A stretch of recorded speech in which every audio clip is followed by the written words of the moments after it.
বাঙালি হিসাবে আমরা কি সুভাষচন্দ্রকে সেই সম্মানটা দিয়েছি নাকি নেতাজিকে দিয়েছি? আমরা একটা ইউফোরিয়াতে পিছনে দৌড়িয়েছি। আমাদের যে কোনো আইকনকেই আপনি ধরুন না কেন, আমরা কি সম্মান দিই? আমরা পুজো করি, আমরা পুজো করতে ভালোবাসি। আপনি বলুন রবীন্দ্রনাথের কটা প্রবন্ধ কজন পড়ে? রবীন্দ্রনাথের 5খানা গান যেগুলো সেই কিশোর কুমার গিয়েছে সেগুলো লোকে মনে যায়। হাওড়াতে নিজস্ব ক্যারিশমা তো ছিল, হ্যাঁ ক্যারিশমা ছিল, কিন্তু ওই ক্যারিশমা নেতাজির ক্যারিশমা কিন্তু এক নয়। আমাদের মুশকিলটা আছে, আমরা নেতাজির আলোকে সুভাষচন্দ্রের আলোচনা করি। হ্যাঁ, আমরাই তো বলি নেতাজি সুভাষচন্দ্র বসু। নেতাজি ওই যেটা বললাম 41 থেকে 45 এই যে পিরিয়ডটা, উনি তখন সুপারম্যান হয়ে গেছেন বাঙালির চোখে।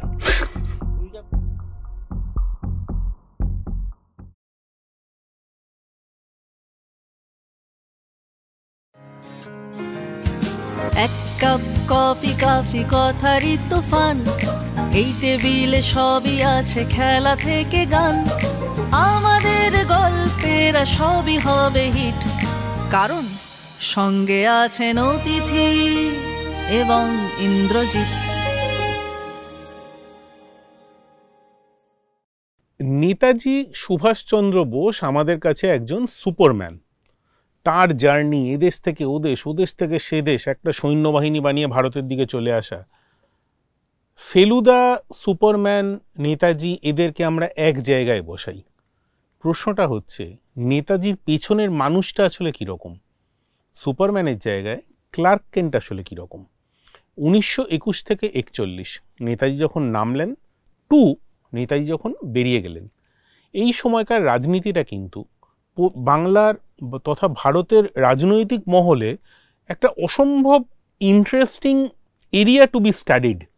আমরা তার জন্য আজকে বসে আছি সৌম্য বসু, যিনি একজন ইন্ডিপেন্ডেন্ট রিসার্চার এবং specialised on this topic, Indian independence.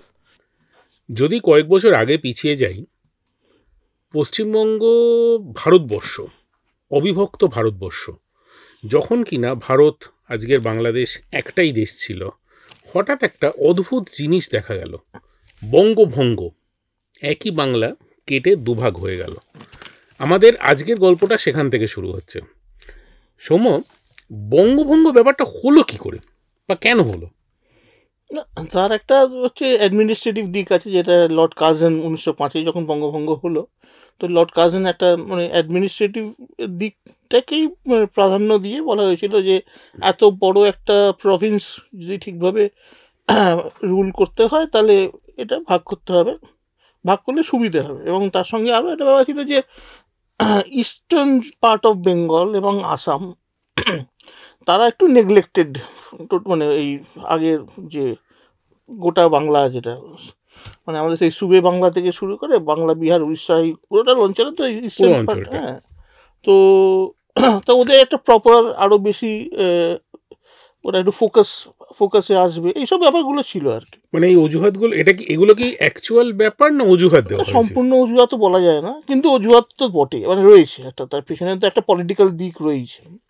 কারণ আপনি ভালোই জানেন যে ওই আমাদের 20 শতকের প্রথমে যে এখানে যে জাতীয়তাবাদ নেবুলাস ফর্মে যেটা আস্তে আস্তে ডেভেলপ করছে অল ওভার ইন্ডিয়া, তার 3টে মূল কেন্দ্র হচ্ছে মহারাষ্ট্র, পাঞ্জাব, বাংলা।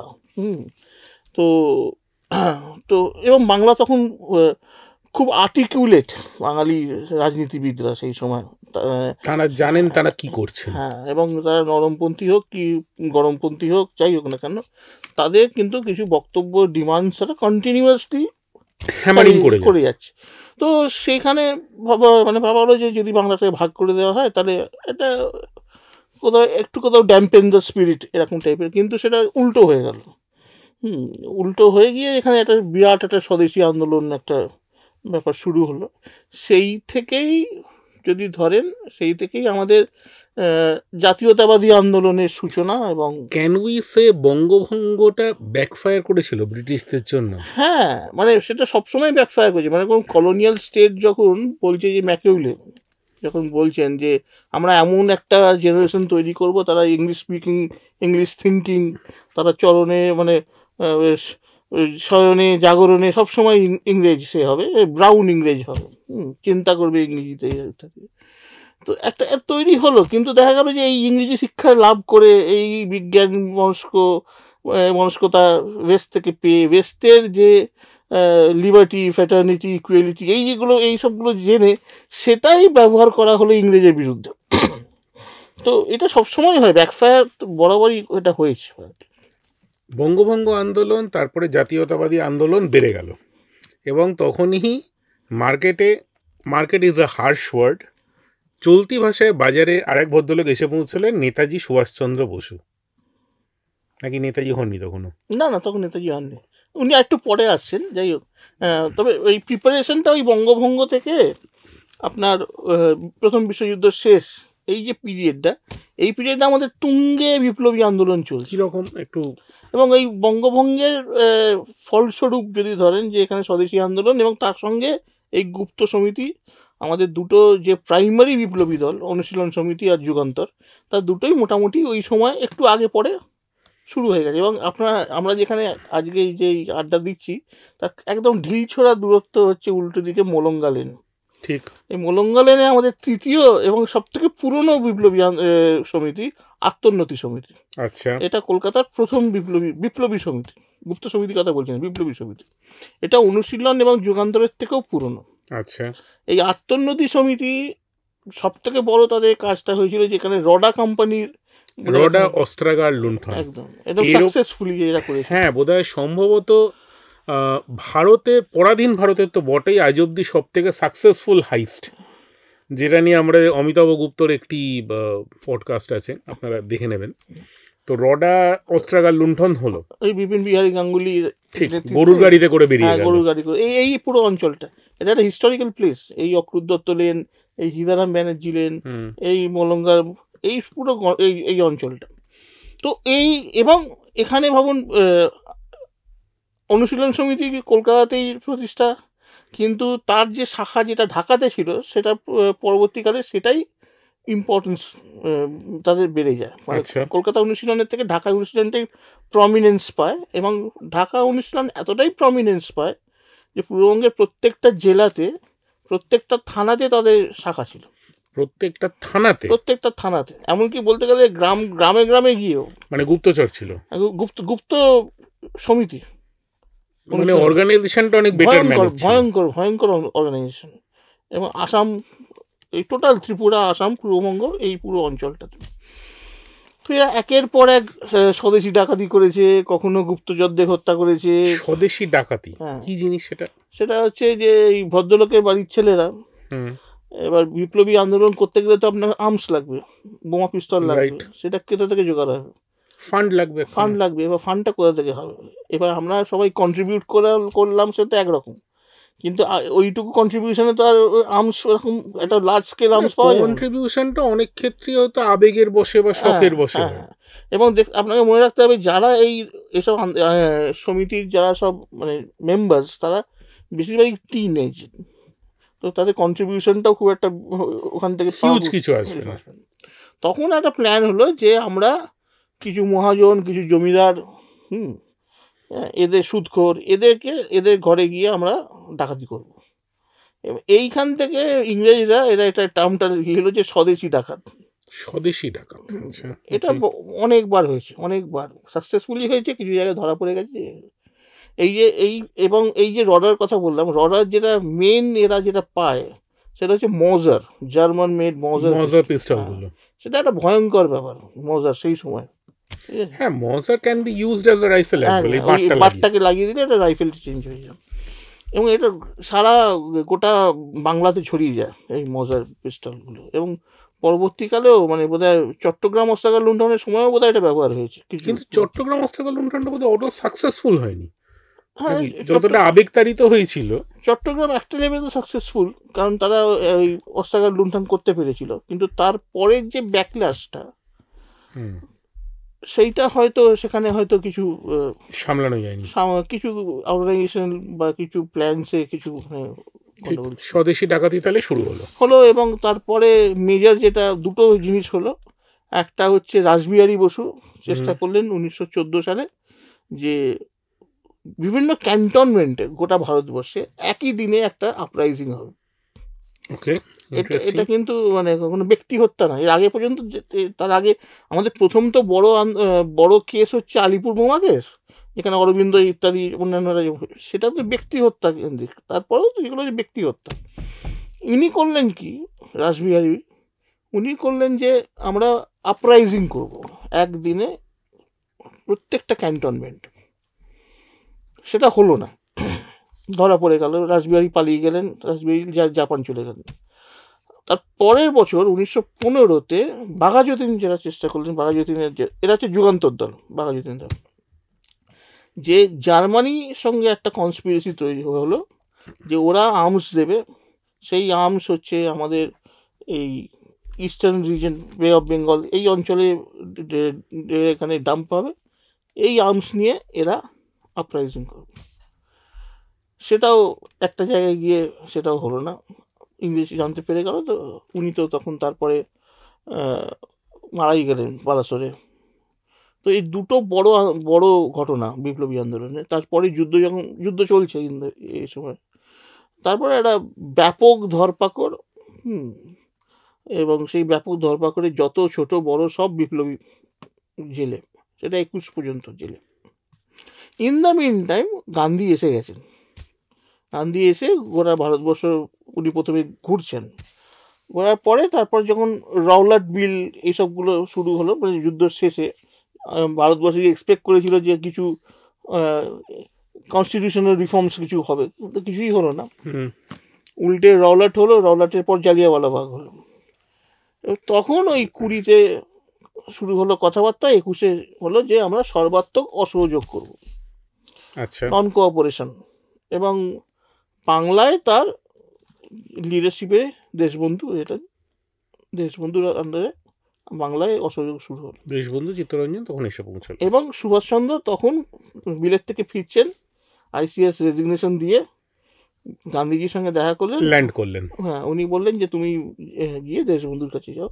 দেশবন্ধু দলে উনি চলে এলেন। He chose as a lieutenant of Deshbandhu. এইভাবে সুভাষচন্দ্র পলিটিক্যাল ক্যারিয়ারের শুরু 21-এ। তারপর এই 21-এ আন্দোলন শুরু হলো। তারপর যখন চৌরি চৌরার পরে যখন বন্ধ হয়ে গেল, গান্ধী যখন তুলে দিলেন আন্দোলনটা, চৌরি চৌরায় কি হয়েছিল? চৌরি চৌরায় এই যে অহিংসভাবে অসহযোগকারীরা, সত্যাগ্রহীরা আন্দোলন করবে, সেটা ওখানে হয়নি। চৌরি চৌরাতে গিয়ে, চৌরি চৌরা যে পুলিশ স্টেশন, যে গোরখপুরে ইউপির, ওই পুলিশ স্টেশন জ্বালিয়ে দেয় এবং কিছু পুলিশ কর্মী মারা যায়। কার নেতৃত্বে? লোকাল সত্যাগ্রহী, মানে ইট ওয়াজ আ ফ্ল্যাশ মব। হ্যাঁ। এবং গান্ধী তখন মনে করেন যে আমি যেভাবে অহিংসভাবে এই আন্দোলনটা করতে চাইছি, সেটা এভাবে হবে না। তার মানে এখনো মানুষ এখানে এখনো পর্যন্ত তৈরি হয়নি অহিংস আন্দোলন যুক্ত হওয়া বা কীভাবে করতে হবে, সেইগুলো এখনো পর্যন্ত আমাদের এখনো ট্রায়াল অ্যান্ড এরার, হ্যাঁ, এখন রিসার্চ অ্যান্ড ডেভেলপমেন্ট চলছে। তো তখন ওটাকে বন্ধ করে দিল। তখন এই নিয়ে খুব সমালোচনা হলো, এবং বিশেষ করে বাংলা থেকে, এবং বিশেষ করে দেশবন্ধু করলেন যে একটা ইনসিডেন্ট দেখে কি করে পুরো আন্দোলনটা বন্ধ করা যায়। এই নিয়ে দুপক্ষের মধ্যে একটা শুরু হলো একটা মতভেদ, এবং শেষ পর্যন্ত দেশবন্ধু ঠিক করলেন মতিলাল নেহেরুকে নিয়ে যে আমরা এই অসহযোগ চালিয়ে যাব। এবার সেই অসহযোগটা হবে অ্যাসেম্বলির ভেতরে গিয়ে, এবং সেইখান থেকে স্বরাজ্য পার্টি, কংগ্রেসের ভেতরেই একটা পার্টি, সেটা হচ্ছে স্বরাজ্যের দল, স্বরাজ্য পার্টি, এখান দিয়ে শুরু। দেশবন্ধুর নেতৃত্বে অল ইন্ডিয়া লেভেলে স্বরাজ্য পার্টি, সুভাষচন্দ্র সেক্রেটারি। সুভাষচন্দ্র তখন চলছে এই কাজ শিখছেন উনি, এইভাবে এগিয়ে সুভাষচন্দ্রের রাজনীতি আসছে। তাহলে আমরা যে অনেক সময় শুনি যে সুভাষচন্দ্র বোসের দুটো চেহারা ছিল, টু সাইডস, কেন শুনি এরকম একটা কথা? কিন্তু আমরা ইন্টারনেটে হোক বা সব জায়গাতে আমরা ছোটবেলা থেকে, আমার ছোটবেলা, আপনার ছোটবেলা, আমরা আমাদের চারিদিকের মানুষের কাছে আমরা নেতাজি সম্পর্কে কি শুনেছি?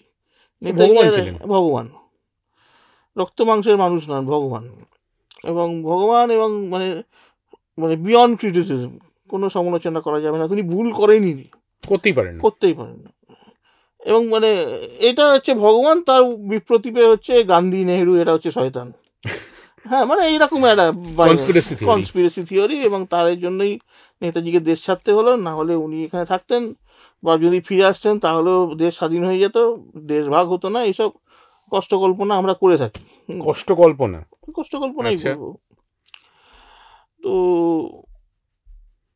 নেতাজি আসলে আমরা যেটা বাঙালিরা যেটা করে থাকে সেটা হচ্ছে যে এই যে নেতাজি, এই যে ফিগারটা, এই ফিগারটা কিন্তু 41-এর পরের ফিগার। 41 থেকে 45 তাইহুকুতে দুর্ঘটনা হয়েছিল কি হয়নি আমি জানি না, আমি সেই ব্যাপারে I am not the fit person to comment. 41 মানে উনি যাবে ভারত ছাড়বে। ভারত ছাড়লেন জানুয়ারি মাসে।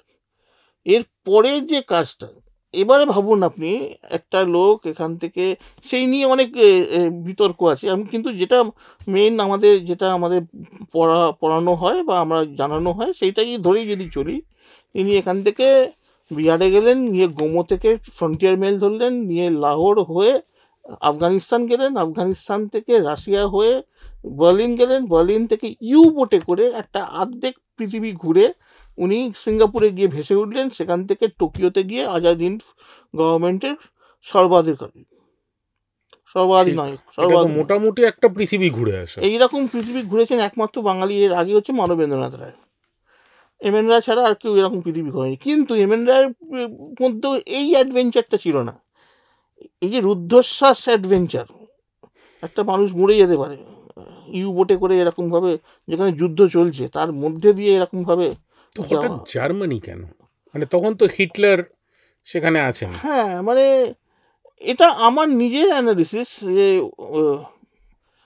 ওই ত্রিপুরী মানে সেকেন্ড টাইম যখন উনি প্রেসিডেন্ট হলেন, এবং তারপরে গান্ধীর সঙ্গে যে সংঘর্ষটা লাগলো এবং শেষ পর্যন্ত উনি বাধ্য হলেন ছেড়ে দিতে, তারপরে ওনাকে কংগ্রেস থেকে সাসপেন্ড করে দেওয়া হলো। উনি তখন ফরওয়ার্ড ব্লক তৈরি করলেন 39-এ থেকে জানুয়ারি 41 পর্যন্ত, যতদিন উনি ভারতবর্ষে ছিলেন, ওনার রাজনীতিটা, আমার নিজের অ্যাসেসমেন্ট হচ্ছে, সেই রাজনীতিটা হচ্ছে লক্ষ্যহীন রাজনীতি। লক্ষ্যহীন রাজনীতি নেতাজির? হ্যাঁ, এটা শুনতে খারাপ লাগবে, কিন্তু আমি এটাই আমার বইতে দেখিয়েছি। কেন লক্ষ্যহীন কেন? ওনার লক্ষ্য একটা হচ্ছে ইংরেজকে দেশ ছাড়া করা, এটা সিঙ্গেল পয়েন্ট এজেন্ডা হচ্ছে। কিন্তু তার জন্য আপনি একটা অল্টারনেটিভ লিডারশিপের কথা বলছেন, যেটা গান্ধীয়ান লিডারশিপ থেকে, কংগ্রেসের থেকে অল্টারনেটিভ একটা মঞ্চের কথা বলছেন। সেই মঞ্চটা তৈরি করার জন্য আপনি জিন্নার সঙ্গে, আম্বেদকরের সঙ্গে, আরএসএসের যে হেডগেভারের সঙ্গে, সাভারকারের সঙ্গে, জাস্টিস পার্টি পেরিয়ার মেড্রাসে, তার সঙ্গে আপনি সকল নন কংগ্রেস পলিটিশিয়ান সেই সময়কার, তাদের সঙ্গে আপনি দেখা করছেন, কেউ আপনাকে সাপোর্ট করছে না। আচ্ছা, আমি এক্ষেত্রে না একটু পিছিয়ে গিয়ে একটা প্রশ্ন করব। আপনার হিসাবে বা আপনার মতে সুভাষচন্দ্র বসু আর গান্ধীজি ক্ল্যাশটা কি করে লাগলো, কেন লাগলো? Is it only ideology? দেখুন, সুভাষচন্দ্র মানে born and brought up in Bengal, in মানে এমন এক বাংলা যেখানে ঘরে ঘরে ক্ষুদিরাম, তখন বোমা পিস্তল হচ্ছে মানে আরাধ্য দেবতা, বন্দে মাতরম মুখে, হাতে গীতা আর পিস্তল। এই 17 বছরের ছেলেরা নিজেদের জীবন পরোয়া না করে এগিয়ে গেছে। এইরকম একটা সময় যেখানে প্রায় প্রত্যেক মাসে কিছু না কিছু ঘটেছে। এই সময় সুভাষচন্দ্র বড় হচ্ছেন, এবং উনি এমনিতেই খুব মানে আবেগপ্রবণ, বরাবরই একদম শেষ পর্যন্ত উনি খুব আবেগপ্রবণ, ছোটোবেলাতেও তাই।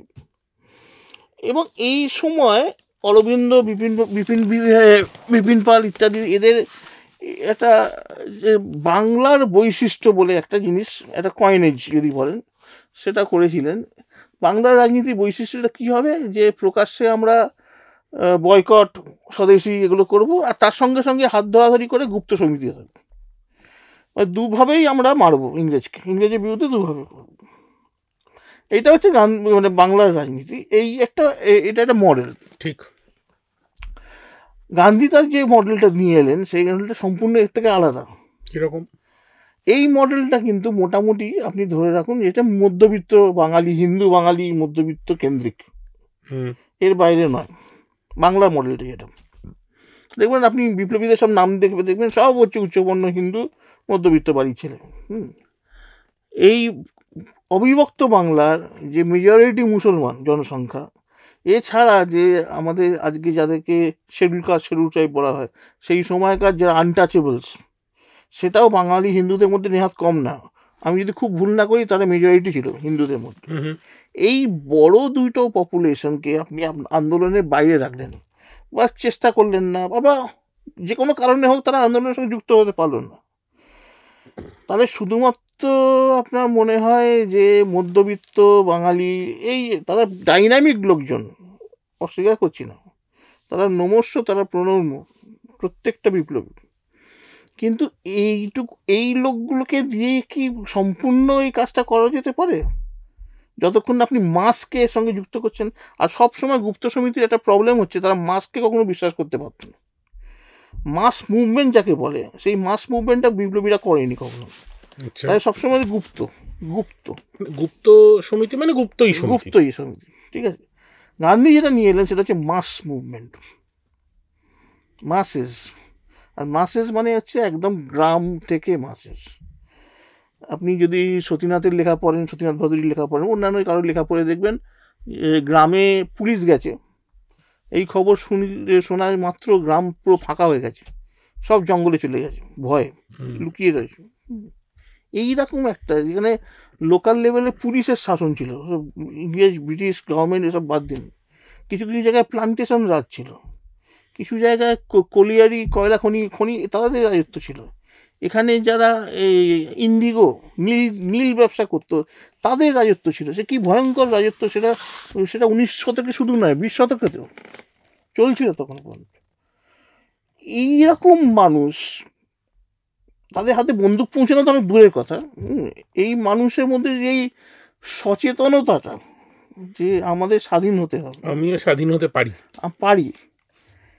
গান্ধীর সব থেকে বড় অবদান ভারতবর্ষে একটাই, আমার নিজের ধারণা, সেটা হচ্ছে এই অভয় মন্ত্র।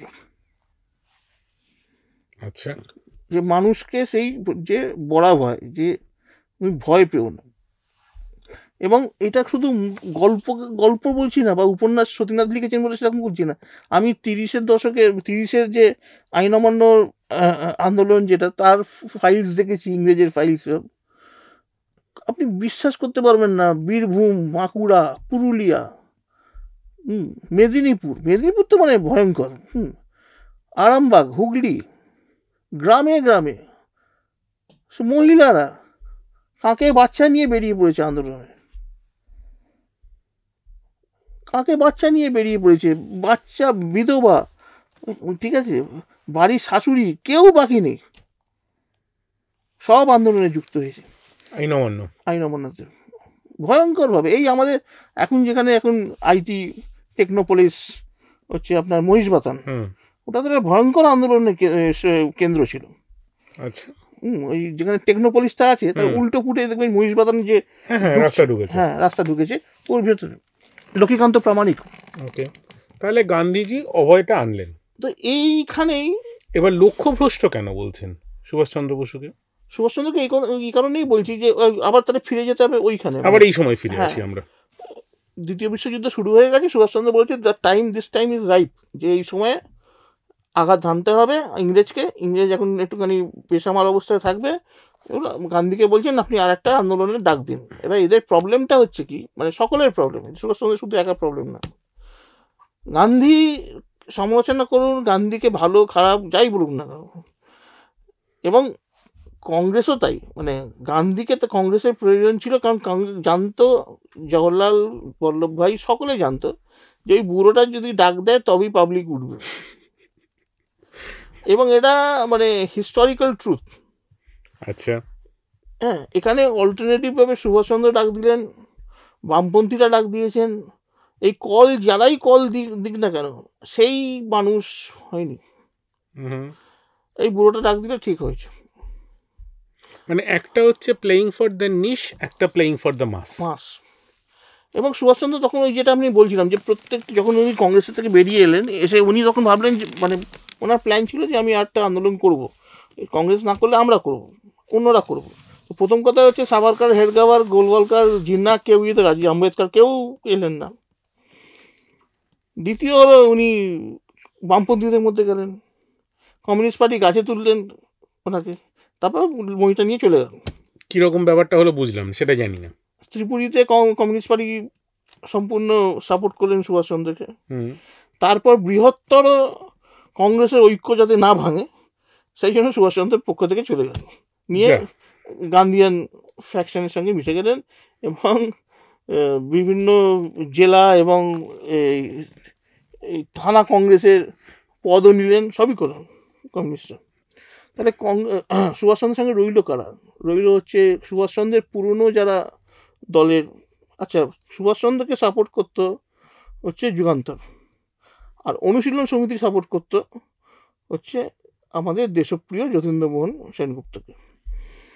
এই নিয়ে দুই পক্ষের মধ্যে মারামারি প্রচণ্ড হয়েছে, মানে সে ভয়ঙ্কর মারামারি, এটা ইডিওলজিক্যাল মারামারি কিন্তু নয়, খালি ক্ষমতা দখলের মারামারি।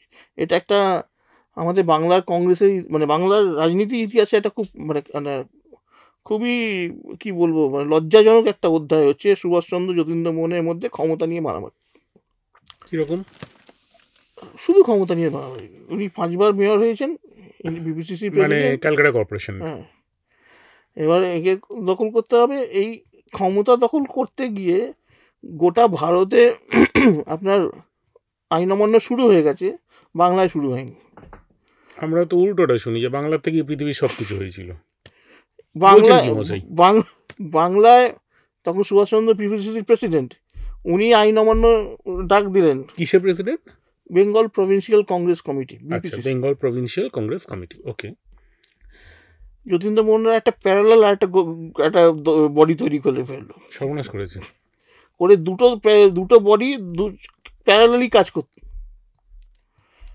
মানে এরকম ভয়ঙ্কর অবস্থা। তারপর তো সেই মারামারি, জুতো ছোড়াছড়ি, কর্পোরেশনের ভেতরে ধুতি খুলে দেওয়া, কিছু বাকি নেই। আপনি ভাববেন না যে আজকের রাজনীতিটা যেমন নোংরা রাজনীতি, এটা গত 100 বছর ধরে এই জিনিসই চলছে। তো এবং সেটার মধ্যে সুভাষচন্দ্র বসু ইনভলভড। হ্যাঁ, দুঃখজনকভাবে হচ্ছে সেটা। আচ্ছা, এবং সেটা আমি আবার বলছি, সেটা কিন্তু আমার নয় ইতিহাসে অতটা জ্ঞান নেই, কিন্তু আমি এটা জানতাম না। এবং আমি আমার বইটাতে এটা দেখি, মানে একদম তথ্য দিয়ে দেখিয়েছি, যেখানে ইডিওলজিক্যাল কনফ্লিক্ট কিন্তু নয়, এটা সম্পূর্ণভাবে ক্ষমতা দখলের কনফ্লিক্ট। ঠিক। কর্পোরেশনটার হাতে রাখা খুব দরকার ছিল। কেন? টাকা আসতো, যা বাবা। আচ্ছা, সেই টাকাটা তো দেশের কাজেই হতো, কিন্তু ফান্ড সোর্স ছিল, বিরাট ফান্ড সোর্স। এবং সেই সূত্রে করাপশন ঢুকলো কংগ্রেস। ওকে, কিরকম? একটা কারাপশন চার্জ তো বোধহয় দেশবন্ধুর সময় একটা বড় কারাপশন চার্জ হচ্ছে পলতা ওয়াটার ওয়ার্কস। কি হয়েছিল সেখানে? পলতাতে যে আমাদের যেটা রয়েছে, যে টেন্ডার দেওয়া হলো, টেন্ডারের মধ্যে যার কম টাকার টেন্ডার তাকে দিয়ে দেওয়া হলো, ঠিক আছে। এবং জানা গেল যে সে স্বরাজ্য পার্টিকে ফান্ডিং দিচ্ছেন, ঠিক আছে। এখন এটা ভারতবর্ষের সম্ভবত প্রথম রাজনৈতিক দল স্বরাজ্য পার্টি, কারণ কংগ্রেস তো একটা মঞ্চ, প্ল্যাটফর্ম, এবং এখানে প্রমাণ করে দেয় স্বরাজ্য যে রাজনৈতিক দল করতে গেলে টাকা লাগবে, এবং টাকাটা জোগাড় করতে হবে। সেটা মহান আদর্শের জন্য হোক, যাই হোক না কেন, স্বাধীনতার জন্য টাকা লাগবে। এবং উনি যেটা বলেছিলেন যে আমরা অ্যাসেম্বলির ভেতরে গিয়ে বিরোধিতা করব, অ্যাসেম্বলিতে যে বিরোধী পক্ষের প্রচুর লোককে মানে ওদের হয়ে ভোটটা দেওয়ার জন্য টাকা দিতে হতো। মানে তখন ওই কেনা বেচাটা হতো, তখন থেকে শুরু ক্যাটল ট্রেডিং। এটা শুধু আমাদের এখানে তো নয়, এটা ইংরেজ যেখান থেকে শুরু হয়েছে সেখান থেকেই করাপশন এসছে। মানে আপনি পিকউইক পেপারস যদি পড়েন তখন দেখবেন ইংল্যান্ডে ভোট হচ্ছে কি বিরাট ছাপ্পাবাজি হচ্ছে, ডিকেন্স দিকে দিয়ে গেছে, ঠিক আছে। এই আজকে এখানে এটাই ভারতের নিজস্ব কিছু, এটা নয়, এসেছে এভাবে এসেছে। যাই হোক, তো ওই কর্পোরেশনকে কেন্দ্র করে একটা করাপশন চার্জেস ওইটার এগেইনস্টে এলো ওইটা, এবং সেটা চলতে, এটা সুভাষচন্দ্রের যতীন্দ্রমোহনের সময়ও তো চলেছে, সুভাষচন্দ্রের সময়ও চলেছে। বিপ্লবীদের ফান্ডিং, বেসিক্যালি ব্যাপারটা হচ্ছে বিপ্লবীদের ফান্ডিংয়ের জন্য এটা দিতে হতো। কিন্তু এই মানে সুভাষচন্দ্রের বিরুদ্ধে আরও যেগুলো মানে অ্যালিগেশন এসেছে, যেরকম হচ্ছে মনে করুন এখানকার বেঙ্গল প্রভিন্সিয়াল কংগ্রেস কমিটির নিজস্ব ব্যাংক অ্যাকাউন্ট ফাঁকা, তার টাকা কিছু প্রাইভেট লোকের অ্যাকাউন্টে। বলছেন কি মশাই? ঠিক আছে, আচ্ছা তারপরে এই আমাদের যে মহাজ্যোতি সদন, এটা কিন্তু মানে কংগ্রেসের মানে জাতীয় প্রতিষ্ঠান হিসেবে বলা হয়েছিল এটা হবে, সেটা উনি নিজের নামে লিস্টটা নিয়েছিলেন। আচ্ছা, সেই নিয়ে ভয়ঙ্কর এখানে কন্ট্রোভার্সি, এরকম কিছু কিছু কন্ট্রোভার্সি, কিছু কিছু অ্যালিগেশন আছে, সেটা ইম্পর্টেন্ট। মানে এটা হচ্ছে এই যে পিরিয়ডটা আপনাকে আমি বলছিলাম 21 থেকে 41, না 39 থেকে 41 উনি এই চলে মানে কংগ্রেসের এখান থেকে। তার পাশাপাশি যেটা শুরু হলো সেটা হচ্ছে যে একটা ওনার মধ্যে একটা অসহিষ্ণুতা তৈরি হলো, যে বিরোধী মতকে ঠান্ডা করে দাও। মানে তখন তো কংগ্রেস এখানে ভেঙে গেছে, একটা অ্যাডহক কমিটি দিল্লি থেকে বসিয়ে দিয়ে গেছে, তারা হচ্ছে চালাচ্ছে, আর সুভাষচন্দ্র বলছে যে আমি হচ্ছে এখানকার কংগ্রেস। এই দুটোর মধ্যে ক্ল্যাশ হচ্ছে, প্রত্যেক জেলায় দুটো প্যারালাল কংগ্রেস চলছে, মানে কি ভয়ঙ্কর ব্যাপার। এই অ্যাডহক কমিটির কংগ্রেসি যারা ছিলেন তাদের ওপর, তাদের কোনো মিটিং হলে, বামপন্থীদের মিটিং হলে, মানে কমিউনিস্ট পার্টির যদি মিটিং হয়, হিন্দু মহাসভার মিটিং যদি হয়, প্রত্যেক মিটিংয়ে পাড়া ব্লকের লোকজন গিয়ে ভাঙচুর করেছে, মারামারি করেছে। এবং শুধু এখানে নয়, তার সঙ্গে খবরের কাগজ, সংবাদপত্র তার উপরেও হয়েছে। অমৃতবাজার যুগান্তরের অফিস যেটা বাগবাজারে, সেখানে ফরওয়ার্ড ব্লকের কর্মীরা গিয়ে ভাঙচুর করেছে। এটা এই 40-41 এই পিরিয়ডটাতে, মানে ভাবুন এই সময়টাতে যে রাজনীতিটা উনি করছেন, সেই রাজনীতিটা মানে দিশাহীন একদিকে রাজনীতি। আচ্ছা, উনি বলছেন যে আমি একটা অল্টারনেটিভ প্ল্যাটফর্ম করব, সেখানে যেরকম বললাম কেউ এলো না। বামপন্থীদের মধ্যে ওনার সঙ্গে যারা ছিলেন, বেঙ্গল ভলেন্টিয়ার্স একটা দল ছিল ঢাকা, শ্রীসঙ্গ, অনিল রায়, লীলা নাগ, এরা ছিলেন। আরএসপি ছিল। আর অনুশীলনের, যেহেতু তখন আর যুগান্তরকে ছেড়ে দিয়ে গেছে, অনুশীলনকে সাপোর্ট করছে, তো অনুশীলনের মাধ্যমে আরএসপি, ঠিক আছে। হাওড়া এবং ওর নিজস্ব যে সাপোর্ট বেস যেটা ছিল হাওড়াতে, নিজস্ব ক্যারিশমা তো ছিল। হ্যাঁ, হাওড়াতে ক্যারিশমা ছিল, কিন্তু ওই ক্যারিশমা নেতাজির ক্যারিশমা কিন্তু এক নয়। আমাদের মুশকিলটা হচ্ছে আমরা নেতাজির আলোকে সুভাষচন্দ্রের আলোচনা করি। হ্যাঁ, আমরাই তো বলি নেতাজি সুভাষচন্দ্র বোস। নেতাজি ওই যেটা বললাম 41 থেকে 45 এই যে পিরিয়ডটা, উনি তখন সুপারম্যান হয়ে গেছেন বাঙালির চোখে। উনি যা করেছেন যে কাজটা সেই সময়, কিন্তু এই সুপারম্যানের আগের যে ম্যানটা ছিল 21 থেকে 41 যে রাজনীতি, তার সেই রাজনীতিতে কিন্তু যথেষ্ট মানে প্রশ্ন করার অনেক অবকাশ রয়েছে, সেই প্রশ্নগুলো আমি করার চেষ্টা করেছি। সেই মানুষ আর নেতাজি কিন্তু এক নয়, কিন্তু আমাদের ব্যাপারটা হচ্ছে কি, আমরা ওই নেতাজিকে দেখে টোটাল ওনার লাইফটাকেই আমরা এই নেতাজি ছবি দেখেই পর্যালোচনা করি। এবার এখানে একটা প্রশ্ন আছে, আবার আমি আরও খানিকটা আগের প্রশ্নে ফিরছি। তো নেতাজি যখন সুভাষচন্দ্র বসু যখন দেশ ছাড়লেন, জার্মানি কেন আর হিটলার কেন? হিটলার তো তখন প্রথম বিশ্বযুদ্ধের তো ঝুট ঝামেলা তো হয়ে গেছে, আসছে আর কি, লোকে বুঝছে যে ব্যাপারটা কি। এখন এখানে ব্যাপারটা মানে কেন উনি ওই দিকে গেলেন, মানে জাপানের দিকে না গিয়ে? মানে আপনার কি মনে হয় লজিকটা কি? লজিক আমার নিজে মনে হয় ওই যেটা আমি বললাম না, ওটা একটা এক্সটেনশন। উনি তো এমনিতেই চাইছিলেন যে, উনি তো একটা কথা হচ্ছে উনি তো প্যাট্রিয়ট অফ প্যাট্রিয়টস। ঠিক, ওর মতন দেশকে ভালোবাসে মানুষ এরকম খুবই কম। সেটা নিয়ে তো সন্দেহ, একেবারেই সন্দেহ নেই, প্রশ্নই ওঠে না। তো উনাকে যেন তেন প্রকারেণ, মানে সুগত বসুর যে বইটার নামটা আমার খুব ভালো লাগে, his majesty's opponent, he was never his majesty's opposition. ও অপোনেন্ট সুভাষচন্দ্র বোস। ওর একটা মানে সিস্টেমিক প্রবলেম ছিল ইংরেজের প্রতি, আমার তাই মনে হয়। মানে ইংরেজ কেউ মানে নিতে পারতো না ইংরেজের ব্যাপারটা। তার আগেই ইউরোপে ছিলেন, এমিলি সেঙ্কেলের সঙ্গে যখন এইসব 30s উনি দেখেছেন এখানে কি হচ্ছে, রাইজ অফ নাস্তিজম, সব কিছু দেখেছেন। তো সেখানে ওর তো বরাবরই ছোটবেলা থেকেই ওর একটা ওই সামরিক একটা ওইদিকে একটা চিন্তা একটা ছিল, একটা দুর্বলতা ছিল। উনি নিজেও একটুখানি ওই ট্রেনিং ফ্রেনিং নিয়েছিলেন। পরে 28-এর কংগ্রেসে উনি তো একদম জিওসি হয়ে সেজে হ্যাঁ, এই ঘোড়ায় চড়ে এই ব্যাপারটা বরাবর ছিল, ভেতরে একটা সুপ্ত একটা ছিল, একটা মার্শিয়াল একটা ব্যাপার। এখন ধুতি পরে তো সেটা করা যায় না, সেটা তো আপনি ব্রিচেস, যোধপুর ব্রিচেস পরতে হবে আপনাকে।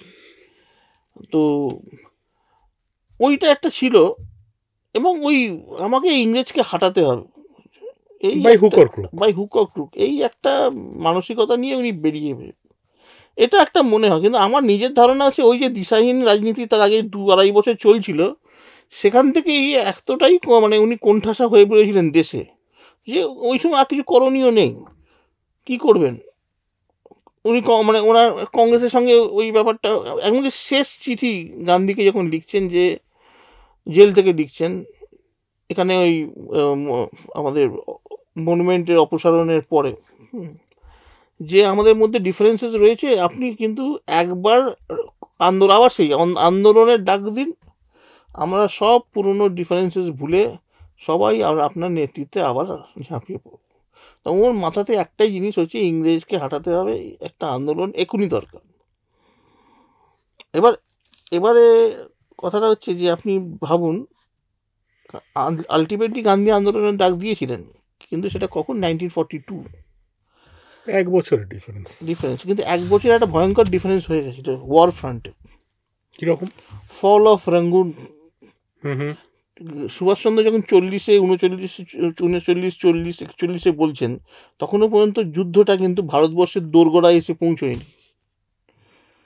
গান্ধী যখন বলছেন, যে সময়টা বলছেন, সেই সময় অলরেডি রেঙ্গুনের ফল হয়ে গেছে।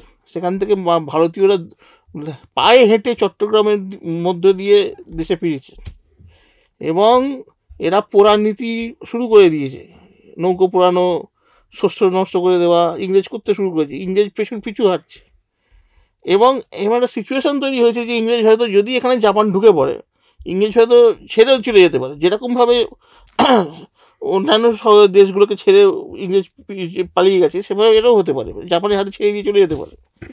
এইরকম একটা পজিশনে কিন্তু গান্ধী তখন এটা রাখছেন, যে কুইট ইন্ডিয়া, মানে অ্যানার্কির হাতে ছেড়ে দাও বা গডের হাতে ছেড়ে দাও, কিন্তু তোমরা যাও এই সময়টা আমরা বুঝে নেব। এবং সুভাষচন্দ্র সেটাকে মানে স্বাগত জানাচ্ছেন বার্লিন থেকে, কিন্তু কিছু করার নেই, উনি তখন বার্লিনে বসে আছেন। কিন্তু এই যে মানে আমি যে বলছি যে গান্ধী কেন বারবার সাকসেসফুল হয়েছে আন্দোলনের ডাকের ব্যাপারটাতে, উনি বুঝতেন, পালসটা বুঝতেন, কখন ডাক দিলে সাড়া পাওয়া যাবে। একটা আন্দোলন শুরু করা এবং আন্দোলন চালানো এবং আন্দোলন শেষ করা, সেটা একটা ওই যে কোনো যিনি নেতা থাকবেন, তাকে তো বুঝতে হবে কখন আমি ডাক দেব। তো 42-এ ওই সময়টা কিন্তু একদম সঠিক সময় ছিল, যখন সত্যি করে এখানে হাতিবাগানে বোম পড়ে গেছে, খিদিরপুরে বোমা পড়েছে, জাপানি বোমা এসে গেছে, হ্যাঁ, এখানে রাত্রিবেলা ব্ল্যাকআউট হচ্ছে, কলকাতা অন্ধকার, একটা সময় বিসিল বাজানো হচ্ছে, কলকাতা অন্ধকার, এআরপি রাস্তায় রাস্তায় ট্রেঞ্চ খোঁড়া হচ্ছে, মানে imminent, the war has come, the war was a reality. American GI সোলজার্সরা এখানে প্যারেড করছে, তাদের জন্য এখানে ক্যান্টনমেন্ট খোলা হচ্ছে। এই সময় গান্ধী তখন ডাকটা দিচ্ছেন। 40-এ ডাকটা দিলে কিন্তু সেই জিনিসটা হতো না। তাহলে সুভাষচন্দ্র বসু এবার বার্লিন থেকে যখন ফিরলেন, সৈন্য সামন্ত জড়ো করে যেটাকে বলা হচ্ছে আপনার যখন উনি ঢোকা শুরু করলেন, মানে মণিপুরের দিক দিয়ে, সেই সময়টাই কি হলো? আমি ওই পর্যন্ত যাইনি, আমার কাজ সেটা হচ্ছে 41-এ ওনার দেশত্যাগের সঙ্গে শেষ। কারণ দেশত্যাগ মানে নেতাজি সুভাষচন্দ্র বসুর দেশত্যাগ, সেটা তো এখন অবধি বাঙালির মধ্যে আলটিমেট ফ্যান্টাসি। না, বাঙালির ফ্যান্টাসি, কিন্তু বাঙালি সত্যি যদি সুভাষচন্দ্রকে শ্রদ্ধা করত, তাহলে আপনি একটা কথা বলুন, অন্তত সুভাষচন্দ্রের লেখা, যাবতীয় যা লেখা, সেগুলো বেরোতো। গান্ধীর 100টা ভলিউমে কালেক্টেড ওয়ার্কস, জওহরলাল নেহরুর তাও কম করেও 50টা ভলিউমের কালেক্টেড ওয়ার্কস। আমাদের দুর্ভাগ্য ছাড়া আর কি, বা আমাদের অকর্মণ্যতা ছাড়া আর কি বলবো, সুভাষচন্দ্রকে নিয়ে এই ব্যাপারেও মারামারি হয়েছে। একটা ওনার ভাইপোদের যে ইনস্টিটিউশন, নেতাজি রিসার্চ ব্যুরো, আর একটা হচ্ছে জয়শ্রী পত্রিকা। দুজনে আলাদা করে রচনাগুলি বার করেছে।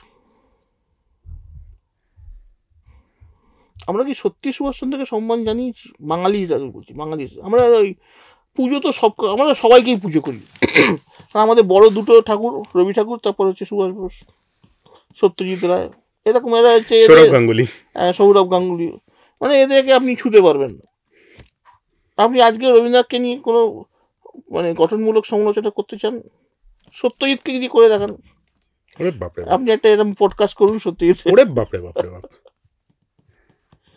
তো আমাদের এটা অদ্ভুত, আমাদের একটা চলে বাঙালি।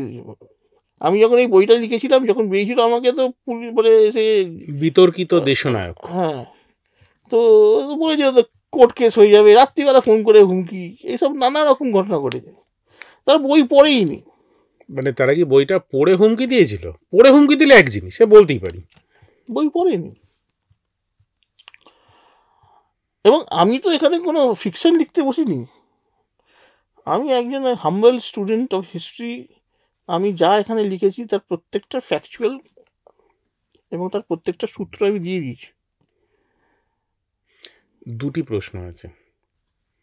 এক, সুভাষচন্দ্র বসুর সঙ্গে নেতাজির তফাৎটা কোথায়? এই যেটা আমি বললাম যে he was a man, Clark Kent Superman. হ্যাঁ, অন্তত তাই না, না আমি সেরকম বলবো না। তাহলে ক্লার্ক কেন্ট যতটা timid, Subhas Chandra was not a timid politician, Subhas Chandra was a dynamic politician. এবং সুভাষচন্দ্র এই যে আমি এতগুলো সমালোচনা করলাম বা এত কিছু বললাম, এটা সত্ত্বেও সুভাষচন্দ্র ওয়াজ এ ভেরি পপুলার পলিটিশিয়ান। আমার নিজের যে শেষে আমি যে বক্তব্যটা রেখেছি সেটা হচ্ছে, সুভাষচন্দ্র যদি না যেতেন তাহলে কি হতো? এই প্রশ্নটাতে আমি আসতে যাচ্ছিলাম, আমাদের দেশের পলিটিক্স কি সত্যি পাল্টাতো? আমি আপনাকে দুটো কথা বলি। এক হচ্ছে, সুভাষচন্দ্র যদি না যেতেন, যদিও এটা একটা হাইপোথেটিক্যাল কথা, কারণ না গেলে কি হতো সেটা আমরা জানি না, সে তো কেউই জানে। হ্যাঁ, 40 থেকে 47 7 বছরের মধ্যে একটা আন্দোলন, একটা দাবি, যেটাকে পাকিস্তান দাবি বলা হয়, 7 বছরের মধ্যে একটা দাবি, তাও সেটা ওই কাগজে কলমে লেখাতে দাবিটা সীমাবদ্ধ। 46-47 গিয়ে সেটা রাস্তায় নামলো, নিয়ে দাঙ্গায় পরিণত হলো, সে শেষ পর্যন্ত তাকে দিতে হলো। একটা দেশ বেরিয়ে গেল, আমাদের বাংলা ভাগ হলো, পাঞ্জাব ভাগ হলো।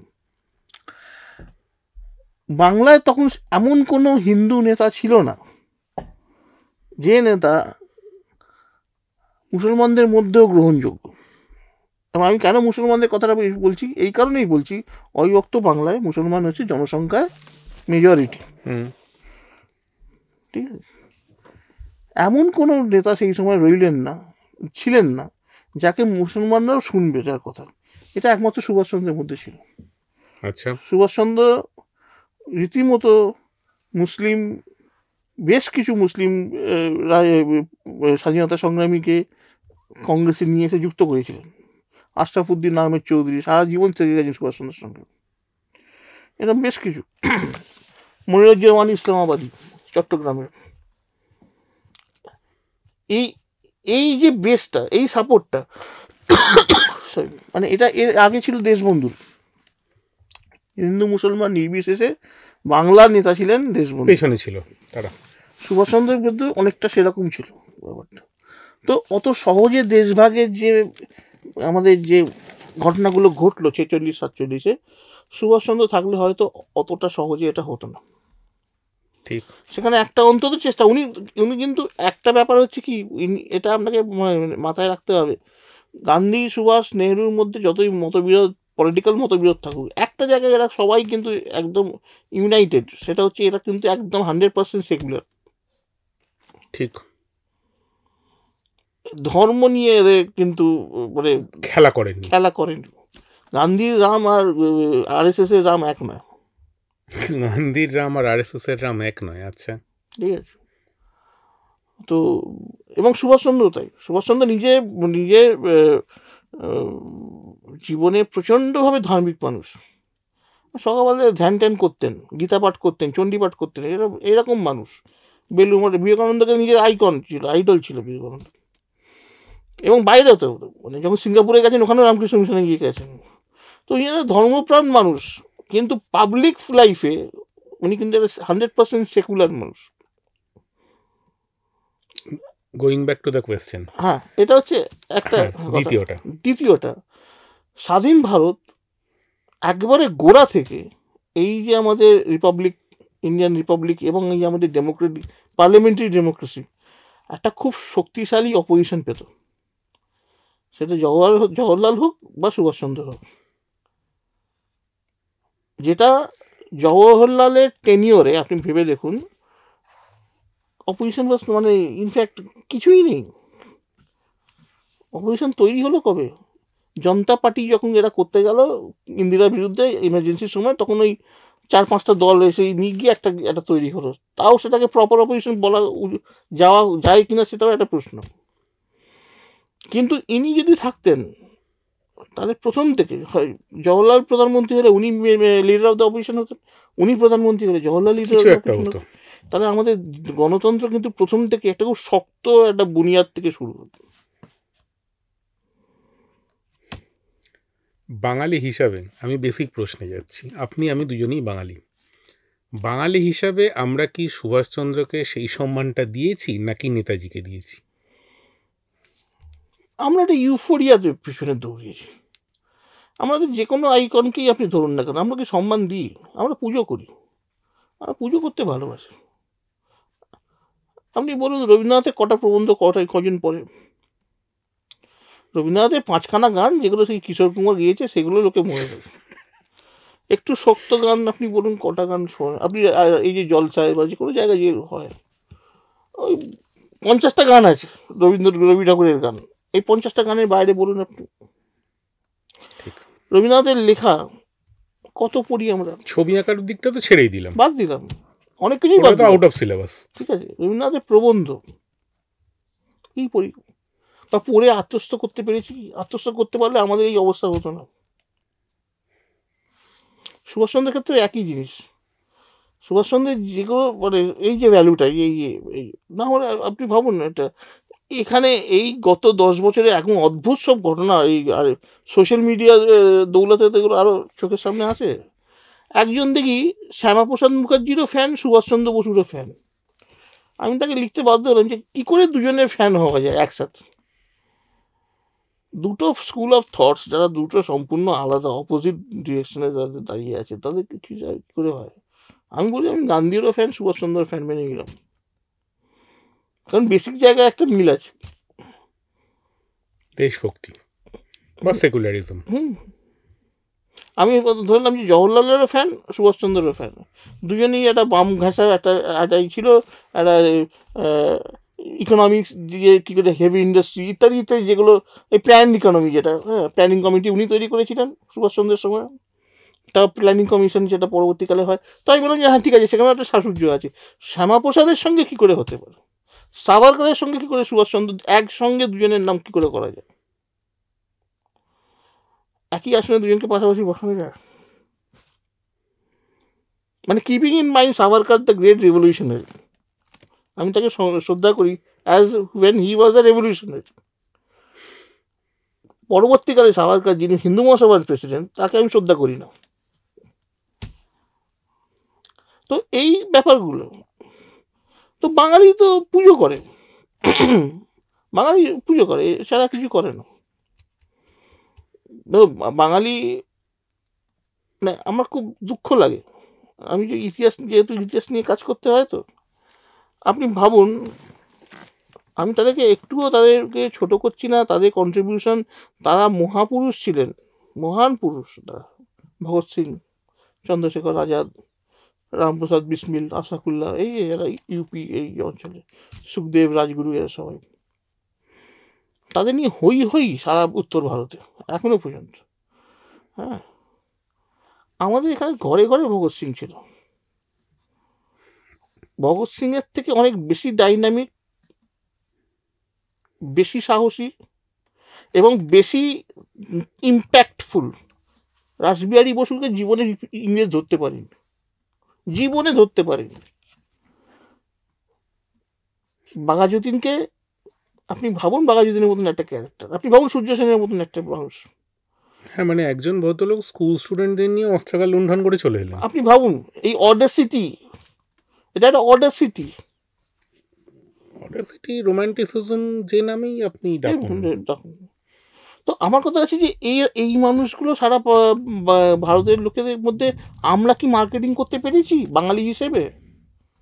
না, আমরা আটার ফেলিয়ার এই দিকে। আমরা এখনই একটা লিস্ট বানিয়ে দেবো 50টা বিপ্লবীর নাম। একটা বীণা দাসের মতন মহিলা স্টেজে উঠছে, ইউনিভার্সিটিতে কনভোকেশন হচ্ছে, গিয়ে বন্দুক দিয়ে ভাইস চ্যান্সেলরকে গুলি করছে। আপনি এবার বলেন ব্যক্তি হত্যা ইত্যাদি সেসব বাদ দিচ্ছি, করে তোছে। এই সাহসটা দেখাতে পারবে কেউ? এই বীণা দাস কে? সুভাষচন্দ্রের শিক্ষক বেণীমাধব দাসের মেয়ে। আমি বলি, এই যে 50টার নাম বললাম, এদেরকে আপনি মার্কেট করতে পেরেছেন ভারতবর্ষে, গোটা ভারতবর্ষে? উত্তর ভারত কিন্তু 25খানা সিনেমা, গান, শহীদে আজম ভগৎ, আমি আবার বলছি ভগৎ সিং মহান মহান, ভগৎ সিং মানে অতুলনীয় একজন একটা ক্যারেক্টার। কিন্তু আমি বলছি যে এই যে ওরা সাকসেসফুলি ঘরে ঘরে জেনারেশন আফটার জেনারেশন এই নামগুলোকে ছড়িয়ে দিতে পেরেছে, এই 4-5টা লোকের নাম, আর আমাদের এখানে 100টা লোকের নাম আমরা কিছুই করিনি।